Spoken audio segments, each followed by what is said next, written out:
General Assam Munir साहब दिहाड़े क्यामत दे अल्लाह की बारगाह दे विच तू मतलब हिसाब देना है, ठीक है ना। यह जो कि मतलब है नजायज़ होंदा पिया बगैर डालियां तू जाके चार दुआरी दा कदस करके साडियां धीआं भैणां बेटियां नूं जिस गन पॉइंट के उत्ते तुसीं मतलब इमरान खान दे प्रैस कानफ्रेंसां करा के ते लगे हो मतलब इस तरह करना।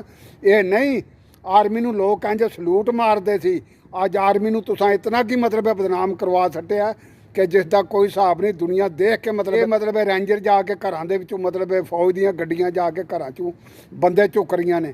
कोई तुहानूं खुदा दा खौफ नहीं इस मुल्क दे नाल की लगे हो करन। गरीब अवाम है जिहड़ी ਉਹਦੇ घर का चूल्हा किन्ना बुझाया है, उन्हें बुझाया कि जिन्होंने मतलब अदम एतमाद करके तुसां लियांदा 25 करोड़ अवाम का ये ला इलाहा इल्लल्लाह के नाम से बने हैं। भी इलैक्शन करवाओगे तो नाल इंशाअल्लाह इमरान खान आएगा, अल्लाह के हुक्म नाल आएगा, आके मदीने की रियासत बनाएगा, नया पाकिस्तान।